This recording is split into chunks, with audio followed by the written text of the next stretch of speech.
Hey, true believers. Chris Mack coming at you with Detective Comics 575. This is Batman Year 2, Part 1. And I've been biting at the bit to review this series. But, in the move, everything got jumbled. Boxes, all my long boxes kind of got put where they're supposed to be, but there's so many of them that it's a real pain in the butt to move them. So when I was doing some cleaning, I made sure that when I got my Batman box out that I pulled this series. The primary significance of this that I will say is, if you remember Batman the Phantasm, the movie, a lot of the sources from that movie were inspired by this arc. The second thing is not this particular issue. I think it's the latter half of Year 2 that Todd McFarlane did the pencil work on, hence why he released that boxed Year 2 set, because that was part of what he collaborated on. So with that said, there's some importance. And the other thing that is significant that I failed to mention is this is primarily a direct sequel to Frank Miller's Batman Year 1. I think when I was reading the wiki for it, they said that Mike Barr wanted it to be called Batman 1980, which I'm glad they didn't. Year 2 just has that better ring to it. So with that said, let's talk about who made this. This is Mike W. Barr and Alan Davis and Paul Neary. This is Adrian Roy, colorist, Richard Starkings, letterer, and then what makes me happy is that Denny O'Neil was the editor, and Denny O'Neil was responsible for really revitalizing Batman. If we go back to, I think when he started on, Batman 250, him and Neil Adams, and they revitalized the Joker. Instead of making him a thug, they made him the clown prince of crime that he is. They introduced Gotham, Arkham Asylum, and all that good stuff. So having him as the editor, he's able to kind of keep that continuity, even though he's not the one writing. And if memory serves correctly, I believe the print date on this book was June 1987. And I gotta say, this is the Batman art that I miss. Now, don't get me wrong. I love what Jorge Jimenez and Guillem, I forget how to pronounce his name, but I think it's Guillem March. They've done exquisite work when on Tynion's run. But I don't know. There's something about, the modern artwork. It's gorgeous. It's beautiful. Don't get me wrong. But when you get back to the old school way of doing this with traditional inks, pens, paint, whatever colors you're using, and the way that they used to have to print the colors, for example, you just look at some of these older books and you may see something being miscolored. They used to have to number, write certain numbers, I believe, on the pages as it went through the printing process, so the printer would know what color inks to have. And that's why some books you'll see where you'll see where maybe someone's supposed to have blue hair, you might see a red dab or something like that, because it just either got misnumbered or the printing machine messed up. And I think that's where it comes from, is, a lot of people, use Photoshop, Illustrator, etc. now, which is fine. The technology moves. But back then, it breathed life into it. And that's what I miss about a lot of these old school comics. That and just excellent storytelling. Now, with that said, it's been about 2 years that, Batman has formally been in Gotham. Jim Gordon is now the commissioner. He's no longer the captain. And so he's getting grilled about Batman, and he's trying to say my department's relationships with Batman is strictly, he's trying to say professional, but the reporter, she kind of has that little snarkiness to it. She goes, some say it was the Reaper's departure from Gotham that plunged our city into the maelstrom of crime and police corruption from which it's only just emerged. If I can finish. I can't speak for the department of 20 years ago, but the Batman works with the police force, not against us. And that's where we're kind of introduced to the main antagonist of the story, called the Reaper. And before Bruce came on the scene, he was a vigilante in Gotham that would slaughter people, as where Bruce, he implements violence, but, he doesn't not kill. And what really kind of helps push this interview, which, let's put a pin in that real quick before we continue on with the story. I believe, The Dark Knight Returns, that came out, 89, I think.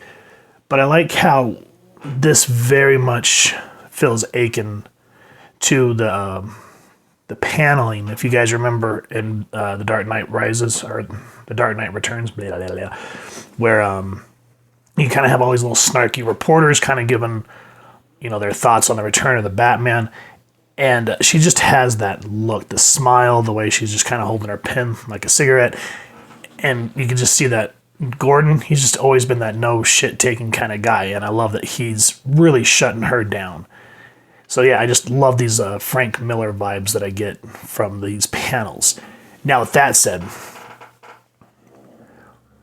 we kind of, you're thinking like film, you're kind of pulling out to show that we're coming out of the TV into these thugs' apartment. They're just coming back from getting whatever they stole. And what I love is how, we just pull out of the interview into this apartment, and then you hear Gordon's voiceover. He goes, "I'd rather work with him," meaning the Batman, "than be at odds with him. We've even developed a system to summon him. We're taking out a police headquarters by our minicamp for a live demonstration of Commissioner Gordon's bat signal." And so we see the bat signal illuminate in the city of Gotham, and then the flashlight of these thugs, because they think there's someone in their apartment. And I love the segue here. It just really helps in terms of visual storytelling. And we just see Batman standing there. "I thought I was too little for you to bother with. No crime is, and no criminal." And I like how Gordon right there kind of echoes what Bruce is saying. He says, "Makes Gotham City a safer place to live." And then you see the thugs shoot out the lights. And in these 3 panels, look at this. He goes, "You just killed the light, and that was your only weapon against me. Guns. If you put your faith in those, you've already lost." Now, that just kind of gives you chills, because I like how Bruce uses that fear, as he said, to strike into the hearts of criminals. But right here where he says, "Guns, if you put your faith in those, you've already lost." Keep this in mind for the end of the story. But I just love how Mike Barr here introduces Batman to show that he's a force to be reckoned with. Kind of like it reminds me of, the second movie was called The Dark Knight Returns too, right? Where it shows, Gordon kind of being implemented as the commissioner. And you see how thugs are afraid to come out at night while he's shining the bat signal. So I think, what was the director's name? Christopher Nolan, I think, really did pull a lot of inspiration from Year 2 as well. So with that said, then we go and we're introduced to Rachel Caspian, I believe is how you pronounce her name. And this is her father, Judson. He's been gone for many, many years. Rachel has something big planned, and so her dad's coming to celebrate. We find out that Rachel is friends with Leslie Tompkins, which I love whenever she's in a story, because her and Alfred working together, they're such a great mom and pop team to kind of help mold Bruce. And that's very much what she does here. Speaking of, we cut in, we see this penthouse being built. And he's talking about how the construction crew's having a hard time implementing this penthouse into this suite. And Leslie's like, "Well, who's going to live there?" "You, I'd hope." "Me." "Bruce, that's sweet, but you've been talking about a place of your own, but way up there, my patients wouldn't come near a neighborhood like this. Not in the daytime, no." Leslie. Because if you guys remember, I don't remember what issue of Detective Comics it is. We've gone over it, the first appearance of Leslie Tompkins. I'll put a card in. But you see Bruce going as Batman going through the streets of Crime Alley. I think it's Crime Alley. And something's happened to Leslie, and Bruce is trying to, in vain to find her, because he sees her as a mother, as he sees Alfred as a father figure. And you just see all the crime that Leslie has to deal with her practice there in the ghetto. So he's trying to find somewhere that she could live and not have to be in the thick of it. But Leslie's one of those ones where she needs to be in the midst of it and not be separated. So we can kind of see here, this is the second year that Bruce Wayne's been back from his walkabout, and he's not exactly the Bruce Wayne that we know now, who's been tried and weathered and has been through the grinder quite yet. So he still kind of has these pie-eyed dreams. And, he's trying to do something nice for Leslie, but he doesn't quite get why she wants to stay in her element. And the same thing where she's introduces Bruce to Rachel. And you can still see that he uses the Bruce Wayne persona as like a... You can see where he's trying to be sincere, but also kind of has that little bit of a... what do you call it? That shit attitude where, like, you remember in year one when Gordon and his wife go to interview him and he acts like a drunk, and they hire that prostitute just to act like she's drunk, and she's like, you guys are weird. So you can kind of see where his inexperience right now is showing. And the whole time he's talking to Rachel, I like how Leslie just has this look on her face, this scowling look, and you're thinking, what the hell is her problem? But remember, Leslie knows that Batman is Bruce, so we'll come back to that. It's another point that we'll put a pin in. Now, Judson, he's been gone for a while now, and he's walking the, I think it's called Bank Street, which I guess was supposed to be this very predominant row, like street back in the day. I guess it's supposed to be sort of like Wall Street for Gotham. But as you can see, it's just become this destitute street of prostitutes, thugs, crime. And this is where we find that our villain, or you can kind of say villain, even though he's supposed to be a vigilante, but has returned to Gotham. And I like how the dude's like, who's that?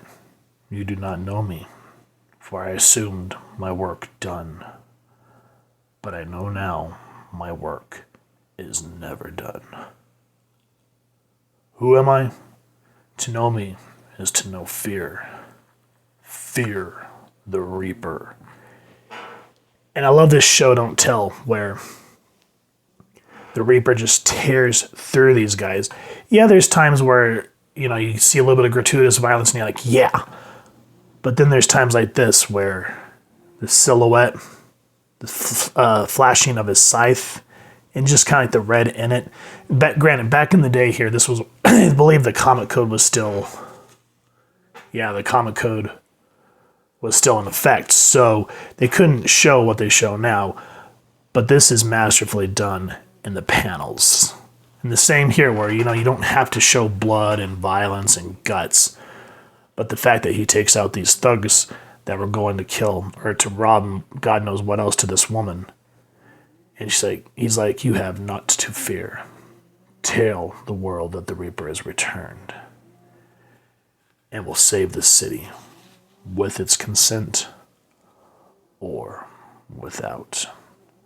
Now to go back to the pin we were talking about with Leslie, she kind of chews into Bruce. Like, I just kind of like the way it segues from we see violence, you get a moment to just, okay, get some more character development. She's like, I want you to stay away from Rachel. Her world is untouched by yours, and I want to keep it that way. Untouched? Are you so sure, Leslie? So again, I don't want to give away plots. Like, I'm sure a lot of people are going to say, well, why don't you want to spoil a 20-plus-year-old book? Because there's people that have not read it, so I'm doing it out of respect. So please, let's go with that, guys. But Rachel's connections run deep.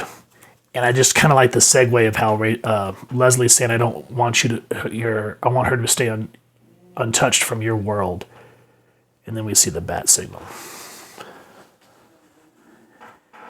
And, Leslie's worried about Bruce because, again, he's just been doing this for 2 years, and she can kind of see how he's slowly unbecoming Bruce Wayne. And she's like, what's it like down there, Alfred? What hold does this have over him? And I just like how Alfred simply states, I think, Ms. Leslie, it may be the only place on earth that he truly feels himself. Now look at this. You don't need 1,600 dialogue boxes or word balloons. Just a few moments of dialogue, the emptiness of the cave, Bruce's eyes cast in shadows, getting ready to don the bat suit. Again, it goes back to that show, don't tell. That is traditional storytelling, and this is what a lot of modern comics are missing right here. That is excellent. Now, again, there's a moment with Jim Gordon. Jim's talking about trying to stop smoking cigarettes. And I kind of like how they, just in a few quick panels, shows that Bruce says, here's something that may help you with your other problem. And this shows how, what's his name, Gordon begins smoking a pipe. I thought that was a really nice little touch to show the type of relationship that these two have become to nurture together. And with that, the Reaper's back at it. This is where we get into the action. And I just love how the scaling, it shows the Reaper towering over Bruce. Now, speaking of when I was talking about the Year 2 figure that McFarlane just recently released, I would love to see a Reaper.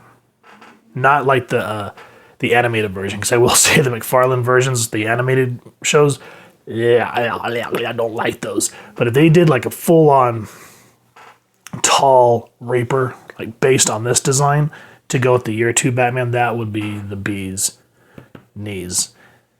And while you're at it, this is just a personal thing. If anybody's watching that has connections, I would love to see a Mr. Bloom figure, because I know he wasn't that far along at the end of Snyder's run, but I thought he was a really cool villain, and I'd love to see a tangible action figure of him.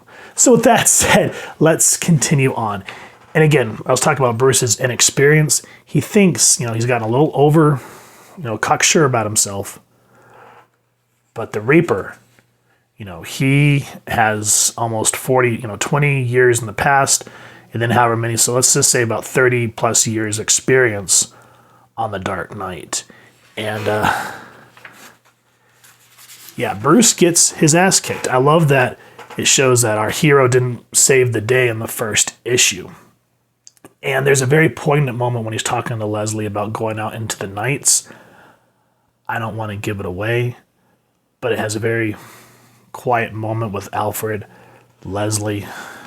And then the last thing I do want to reference here that's been kind of an iconic panel from this is Bruce donning a gun. If you remember, I said we'll put a pin in it at the beginning of the review where Bruce says, if you've put your faith in guns, then you've already lost. And Bruce here just says, I need to fight my enemies on his own terms. So guys, this book, when you read it in its entirety, instead of just kind of getting the couple of panels that I went over here, it really shows that, Mike Barr and the creative team really loved what they were doing. They didn't just see it as a job, like, oh, okay, well, I guess I'm drawing Batman or writing Batman this week, and then next week I'm doing Doctor Strange or whatever. They cared about what they were doing and wanted to give a quality product. And they did. And I'm pretty sure, too, because Denny O'Neil had a love for Batman. So I'm sure if they, I'd love to, been a fly on the wall in the meetings if they did anything wrong. And Denny's like, no, come on, no. Which I'm pretty sure he wasn't like that. But when you have a passion for a character, you want to make sure you have the best product available. And issue 1 right off the bat sucks you in and you can't wait for the next 3 parts. So with that said, we will be going over it. This is part 1. If you guys have enjoyed what you've seen, please, first and foremost, support your local comic shop and see if you can get all the single floppies like I did, or the collected trade. Any way that you can get it, definitely worth it to get in your collection. If you've enjoyed this review, we really would appreciate it if you take a moment to hit like, share, and subscribe. Helps the club channel more than you could possibly know. And if you wouldn't mind hitting that fancy little Reaper bell next to subscribe, that way as we continue to upload content, you guys will get notified. Come to the channel, and we love talking with y'all and hearing your thoughts and feedback down in the comments below, or our social media pages, which I'll make sure to leave the links down in the description. So with all that said, thank you so much for stopping by. Hope y'all continue to have an absolutely amazing day reading, and happy hunting, true believers.